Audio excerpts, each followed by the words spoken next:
Salut les amis et bienvenue dans une nouvelle vidéo. Aujourd'hui je suis en train de faire ma valise pour partir vivre à l'étranger.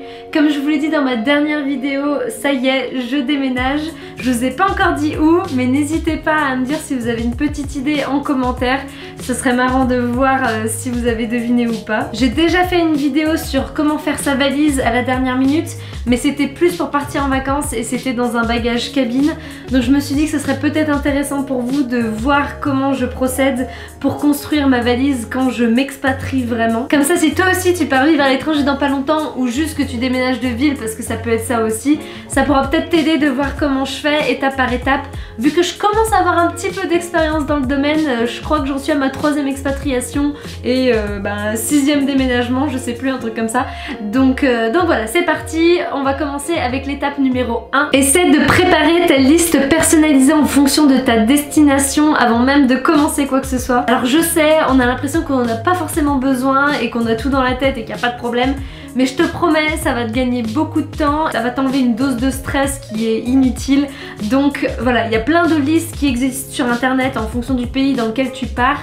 Moi je vais vous mettre en description du coup une des listes que j'ai faites avant de partir, qui est très générale mais normalement qui regroupe tout ce dont vous pourriez avoir besoin. Et ensuite tu te l'écris, tu te l'imprimes catégorie par catégorie, comme ça tu es vraiment sûr de ne manquer rien. Donc il va y avoir la catégorie vêtements, il va y avoir la catégorie accessoires, il va y avoir la catégorie électronique, papier administratif, la catégorie douche et puis la catégorie médicaments. Si tu es du style à être vraiment stressé ou que c'est ton premier départ, du coup tu l'es anormalement, je te conseille vraiment de t'y prendre au moins une semaine à l'avance. Comme ça tu fais une catégorie par jour et t'es sûr de prendre le temps de bien y réfléchir et de vraiment rien oublier. La deuxième étape, ça va être de réunir toutes tes affaires au même endroit par catégorie, parce que typiquement si c'est l'été comme là mais que tu pars dans une destination où il fait vraiment froid et que tu as mis tes affaires de saison autre part, tu vas peut-être en oublier la moitié parce que tu te souviens même plus qu'elles existent. Donc vraiment ressors tout ce qui pourrait potentiellement te servir, mets-le au même endroit. Et pareil, le petit truc aussi à faire attention, c'est que si tu as des trucs au sale ou qui sont à la lessive, vérifie bien ça, parce que ça m'est arrivé plusieurs fois de partir sans certains trucs qui étaient étendus, et c'est souvent mes trucs préférés parce que je les ai mis du coup il y a quelques jours, et ça c'est la frustration ultime. Maintenant que tu as tout réuni au même endroit, on va pouvoir commencer la 3e étape qui va être de trier et de choisir toutes les choses qu'on emmène et surtout celles qu'on n'emmène pas. Donc évidemment les vêtements, ça va être la catégorie la plus compliquée à choisir. Moi j'ai décidé de les décomposer par utilité en fait. Donc il va y avoir la catégorie sport, la catégorie quotidien, la catégorie professionnelle, soirée, pyjama et baignade, et je crois que c'est tout. Donc je vais prendre au minimum une tenue par catégorie et ensuite je les classe par léger, moyen et chaud. Donc là ça va dépendre encore une fois de si vous restez toute l'année, donc vous allez vivre toutes les saisons, ou si vous restez seulement pour une saison, et là vous pourrez vous concentrer à ce moment là que sur le chaud, le moyen et le léger. Mais là dans ce cas là, je vous donne un petit indice encore, je vais quand même passer plusieurs saisons, mais surtout la saison plutôt froide. Donc moi personnellement pour chaque catégorie je vais au moins prendre un moyen et un chaud. Donc c'est parti, je vais vous montrer où j'en suis déjà. Alors voilà, pour l'instant j'ai tout réuni sur mon lit, tous mes vêtements préférés, je les ai plutôt mis par catégorie, genre pantalon, jupe, veste, t-shirt et tout ça. Et maintenant du coup je vais fonctionner par mes catégories comme je vous l'ai dit, et je vais commencer à remplir cette chose massive par là-bas. J'avais mis mon sac à dos en mode baroudage ici, je vais voir si je le laisse dedans ou pas, parce que au final je vais quand même avoir beaucoup de choses à amener, surtout en termes d'électronique, parce que pour faire les vidéos et tout ça il y a quand même du matos. Je vous mettrai dans la description aussi non seulement la liste de toutes les catégories à ne pas oublier, mais aussi peut-être des exemples de garde-robe que vous pouvez prendre, combien de jupes, combien de pantalons, combien de t-shirts. Et là ce qu'on va faire aussi, c'est pour chaque vêtement se poser la question avec combien d'autres vêtements il va. Par exemple si je sais pas, je prends débardeur et je me demande avec combien de bas il pourrait aller, et si vous en trouvez on va dire moins que 3, franchement prenez le pas, parce que ça veut dire que vous allez très peu le mettre et qu'il y aura sûrement des choses que vous avez plus envie d'emmener et que vous allez mettre surtout plus souvent. Donc je sais que ça fait mal au cœur des fois de se séparer de certains trucs quand on est en train de faire sa valise, surtout si c'est pour longtemps. Mais c'est que des vêtements, vous allez les retrouver dans quelques mois et ça vous fera super plaisir de les retrouver. Mais là pour l'instant on est en train de réfléchir à ce que vous avez vraiment besoin et que vraiment vous allez mettre sur place. Avant de commencer à tout mettre dans votre valise, réfléchissez-y aussi un peu à comment vous allez l'organiser. Je vous conseille vraiment de mettre d'abord au fond tout ce qui est chaussures, mais chaussures que vous n'allez pas utiliser tout de suite, et vêtements justement que vous n'allez pas utiliser dans les prochains jours ou les premiers jours où vous allez arriver. Donc par exemple si là je vais prévoir pour un hiver assez rugueux mais que pour l'instant il fait pas trop froid, je vais mettre mes gros pulls au fond parce que je sais que les premiers jours j'en aurai pas besoin et que comme ça si je l'ouvre je vais pas tout mettre genre dans tous les sens et tout ça et que je me retrouverai plus. Mettez aussi tous les trucs les plus lourds en bas de votre valise pour plus d'aérodynamisme.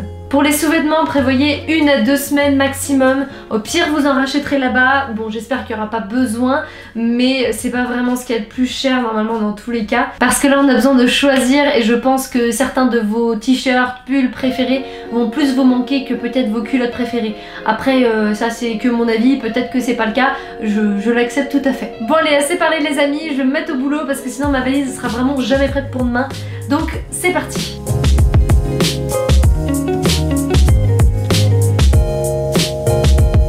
Donc voilà où j'en suis pour le moment. On a l'impression que c'est bien rempli et c'est le cas, mais je vais encore pouvoir ajouter pas mal de choses. J'ai déjà mis aussi une paire de bottes. J'ai mis toutes mes affaires de sport, toutes mes affaires, en fait tous mes vêtements ils y sont là. Et ce que je vous conseille par contre pour tout ce qui est sous-vêtements, pour tout ce qui est maillot de bain, chaussettes, utilisez des pochettes. Un des meilleurs conseils que je peux te donner justement c'est de tout trier par pochette. Alors que ce soit des anciennes pochettes de maquillage ou que ce soit juste des sacs en tissu, des plastiques ou des pochettes que tu peux acheter faites exprès. Il y en a même qui ont déjà le petit signe pour dire que ça c'est l'électronique et tout ça. Vraiment d'organiser tout ce qui est sous-vêtements, tout ce qui est accessoires, tout ce qui est chaussures et même vêtements si t'as envie, parce que moi c'est ce que j'avais fait pour Singapour, j'avais vraiment mis tous mes t-shirts dans des pochettes et tout ça. Là j'en ai pas assez donc j'ai décidé de faire les vêtements mis dans la valise, mais pour tout le reste je vais tout mettre dans des pochettes. En fait ce qui est super pratique avec les pochettes c'est que tu sais exactement dans quelle pochette se situe quoi, donc si t'as besoin d'un soutien-gorge, si t'as besoin de culottes, si t'as besoin de tes chargeurs, t'as pas besoin de fouiller dans ton sac pendant 150 milliards d'années, de tout retourner, de devoir refaire Tetris pour tout remettre en place. Tu trouves la pochette directement, tu trouves ce qu'il y a dedans et tu la remets à sa place. Franchement, niveau organisation, c'est vraiment le top. Et le guide ultime pour gagner de la place, c'est de rouler vos vêtements. Donc vous allez les prendre pliés comme ça et ensuite vous allez juste les rouler. Et en plus ça se froisse moins comme ça en général. Puis vous le mettez dans votre pochette comme ça en bout et vous allez rouler chacun de vos vêtements et les mettre les uns après les autres comme ça. Et je vous jure que ça prend vachement moins de place parce que du coup ça les compresse et c'est top si vous êtes vraiment en rade de place. Donc là j'ai rajouté les pochettes du coup avec tous mes soutiens-gorge, soutien-gorge de sport, pyjama, sous-vêtements et collants.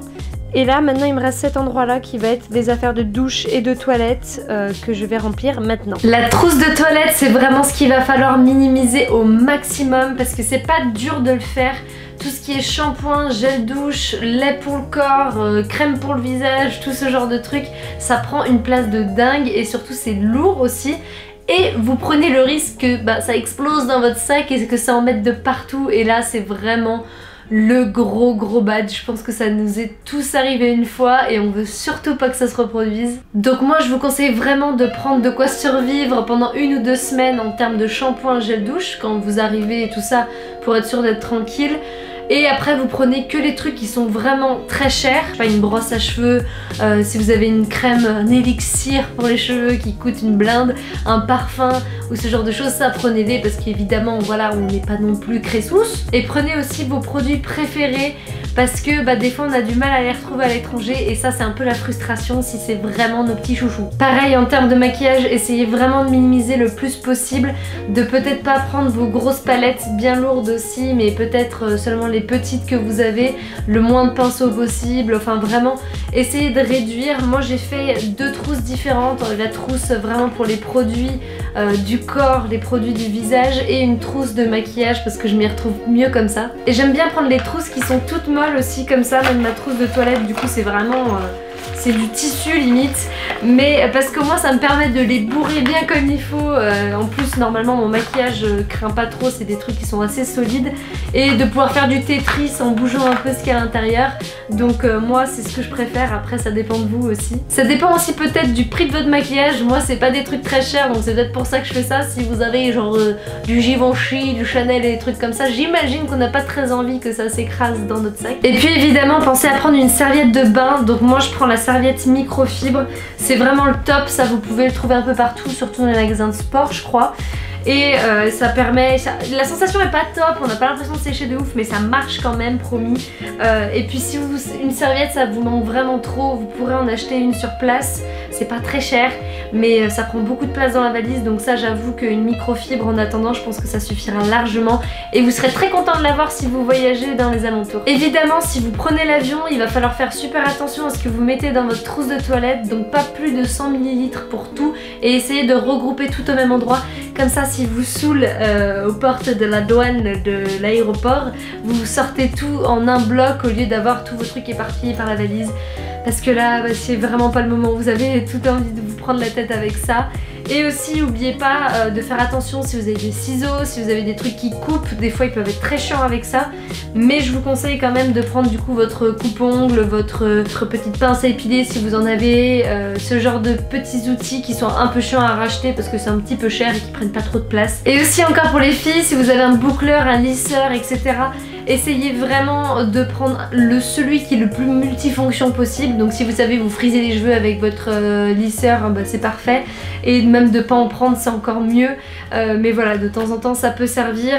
Et évidemment, si vous partez dans un pays où vous avez besoin d'un adaptateur, il faudra pas oublier l'adaptateur, mais ça c'est dans la prochaine catégorie. Je suis assez fière, pour l'instant ça rentre plutôt pas mal. Vous avez peut-être des doutes, mais je pense que ça va passer. Et il manque encore du coup ce qui est sac. Au niveau des sacs, je vous conseille d'avoir un sac à dos, une petite pochette pour les soirées, tout ça qui est la plus compacte possible. Celle-ci elle se plie donc c'est parfait. Et aussi évidemment votre sac à main préféré.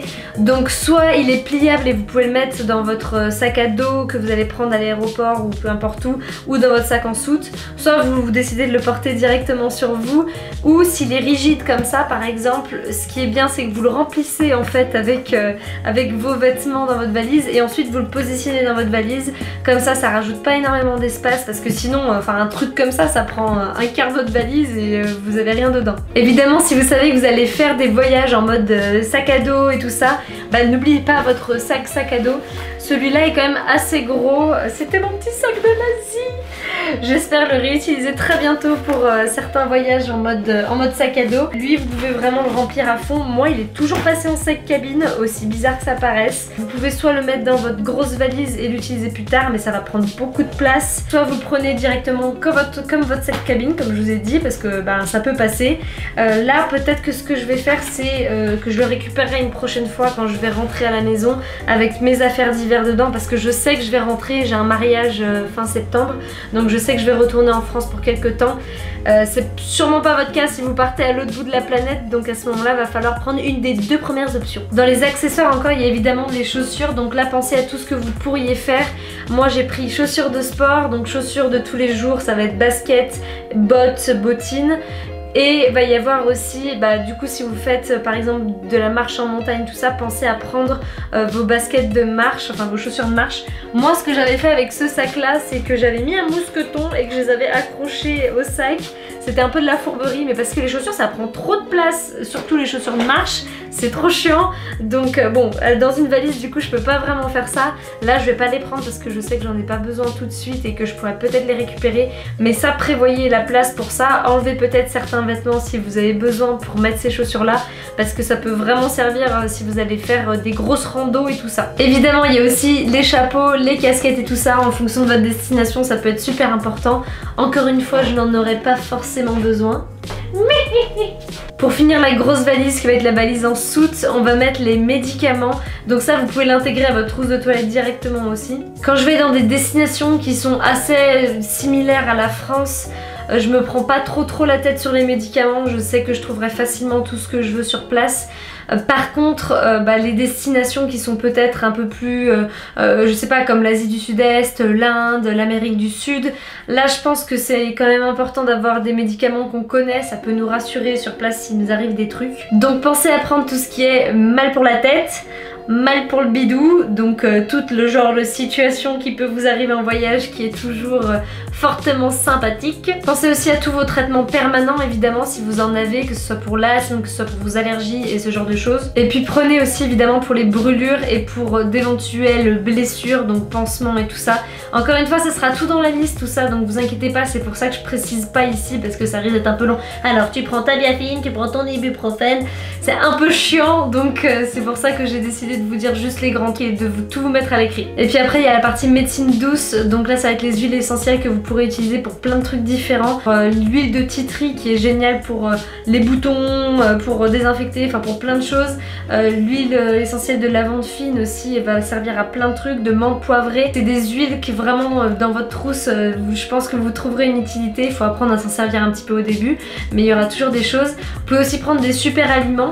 Je sais que mon coloc à Singapour était venu avec de la spiruline, c'était pour les métaux lourds et tout ça, ça peut vous aider peut-être à en tout cas absorber certains des trucs si vous n'êtes pas habitué à l'environnement autour de vous. Et puis tout ce qui est vitamines, compléments alimentaires que vous aimez bien prendre et que vous pensez que vous aurez peut-être du mal à trouver sur place, ça peut être bien de les mettre dans votre trousse. Si vous regardez cette vidéo à l'avance, pensez à prendre un rendez-vous chez le médecin pour vous faire prescrire tous ces médicaments si vous les avez pas. Donc on va finir avec ma partie préférée en tant que geek que je suis, c'est tout ce qui est électronique. Donc là si vous avez l'opportunité, prenez-le vraiment dans votre sac à dos ou dans votre bagage cabine et pas dans votre bagage en soute, parce que si votre valise se perd et que vous avez votre ordi, votre appareil photo, vos disques durs, vous allez être dingue, et là les pertes seront largement supérieures à n'importe quel vêtement ou quoi que ce soit.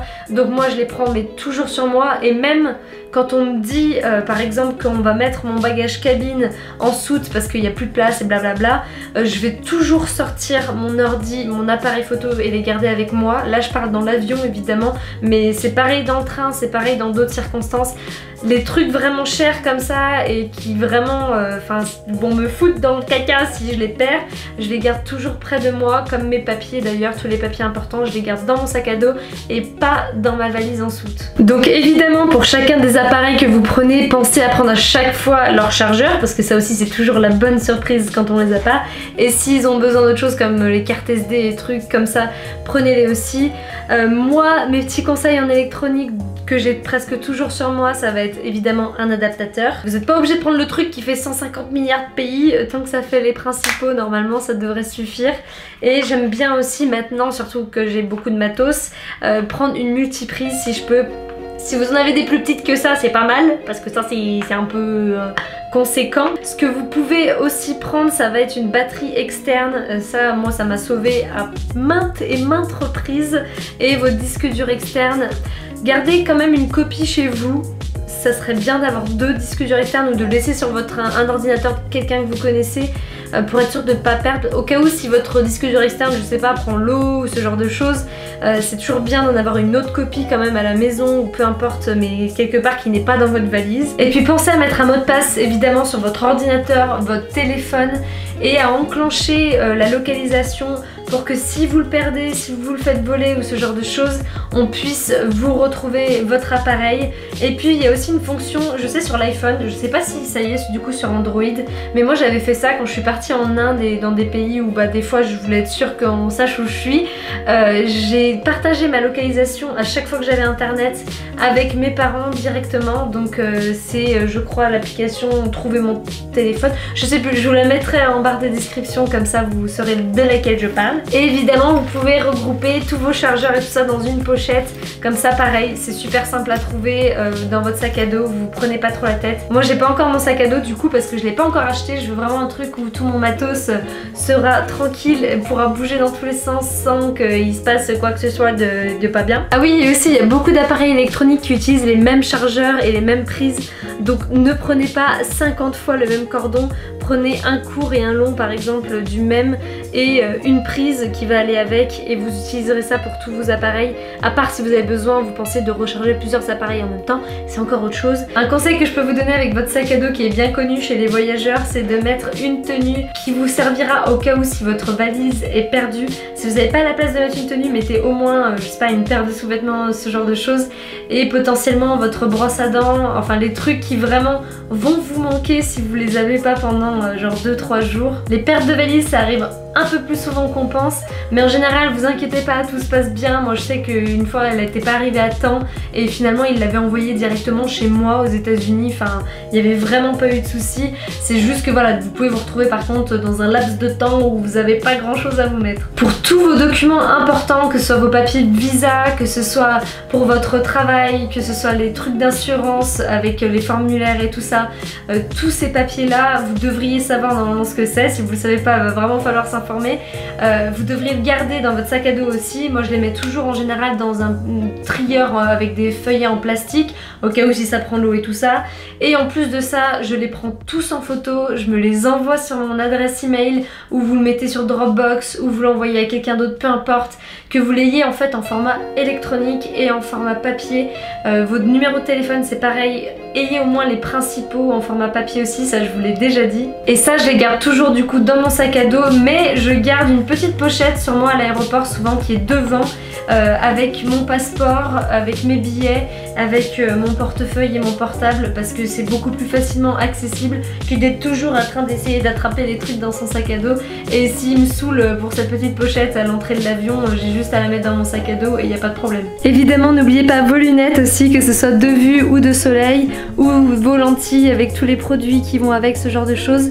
Les autres petits accessoires qui peuvent servir surtout pour le voyage, ça va être les boules caisses, ça va être le masque pour les yeux, vos écouteurs évidemment, un livre ou une liseuse, alors ça c'est pour tout le voyage, ça va vous servir. Et vous pouvez aussi prendre un cadenas si vous êtes en auberge au début pendant un petit moment ou si vous comptez voyager, et des petits accessoires de couture parce que ça sert toujours d'avoir le petit kit de survie quand il y a un bouton qui file ou un truc qui s'enlève, même si je suis pas une douée de ça du tout. Moi je prends toujours aussi mon journal évidemment et des petits carnets de notes, j'en ai je sais pas combien parce que des fois j'ai envie de noter des trucs et c'est hyper pratique, mais il faut aussi penser à prendre les stylos qui vont avec. Et évidemment les trucs à ne surtout pas oublier, ça va être le passeport, vos papiers importants comme je vous l'ai déjà dit, et votre portefeuille de manière générale avec votre carte d'identité, votre carte bleue, peut-être un peu de monnaie déjà de l'endroit où vous allez, mais ça c'est pas obligatoire, vous pouvez prendre une fois sur place, vous inquiétez pas. Donc ça c'est mon petit kit de survie obligatoire avec évidemment mon passeport dedans. Regardez bien que votre passeport est valable et est valable au moins 6 mois encore si vous comptez voyager une fois sur place. Il y a aussi le petit guide, ça c'est ma maman qui me l'a fait, il est trop chou. Il y a plein des petits mots trop mignons et tout, il y a des bisous, il y a de l'amour. Et c'est voilà, c'est que faire si, et elle me met plein de situations et tout, c'est trop chou. Merci maman. Et là j'ai aussi mis du coup mon petit carnet d'adresses avec les numéros les plus importants de mes proches ici, et si je connais des gens sur place, je mets aussi les numéros évidemment. Donc voilà finalement le résultat final. Je suis quand même super fière, je sais pas si j'ai déjà fait des valises aussi organisées que ça. Vous me motivez à faire des trucs de fou quand même. Et là du coup j'ai vraiment mes affaires de toilette, l'électronique, trépied, tout ça. Tous les vêtements vous les avez vus, ils sont dessous. Les soutiens-gorge, les sous-vêtements, les pyjamas. J'ai tout ce qu'il me faut. Les seuls trucs qui me manquent, je vous l'ai déjà expliqué, c'est ce qu'il y a dans mon sac à dos. Donc elle se ferme tranquille, pépouze. J'ai jamais vu ça, je crois que je vais même pas avoir besoin de sauter dessus. Je suis trop contente. Et en plus vous l'avez pas vu parce que c'est caché, mais là j'ai mis un manteau d'hiver qui est pas hyper épais mais qui est quand même un peu épais, donc c'est quand même la fierté quoi. Donc voilà les amis, c'est tout pour cette vidéo. Je pense qu'elle aurait été un peu longue encore, j'ai un peu du mal à faire des vidéos plus courtes en ce moment. Promis, je vais bientôt revenir à un format un peu plus court, mais j'espère qu'elle vous aura été utile, que ça vous aura donné des bons conseils, des bonnes idées. N'hésitez pas à me dire en commentaire commentaires si vous avez d'autres conseils et surtout si vous avez une petite idée de où je m'en vais. En tout cas, on vient de franchir la barre des 3000, alors moi je suis trop contente. Merci à tous les amis, merci d'être là, merci de me suivre, merci pour vos commentaires. Là j'ai vraiment trop hâte de partir, de commencer quelque chose de nouveau et de le commencer avec vous en plus. Donc c'est parti pour l'aventure, vous saurez très vite où je m'en vais, mais pas tout de suite quand même. Je vous fais à tous des gros bisous, je vous souhaite à tous une très bonne journée et je vous dis à très bientôt dans une prochaine vidéo. Ciao!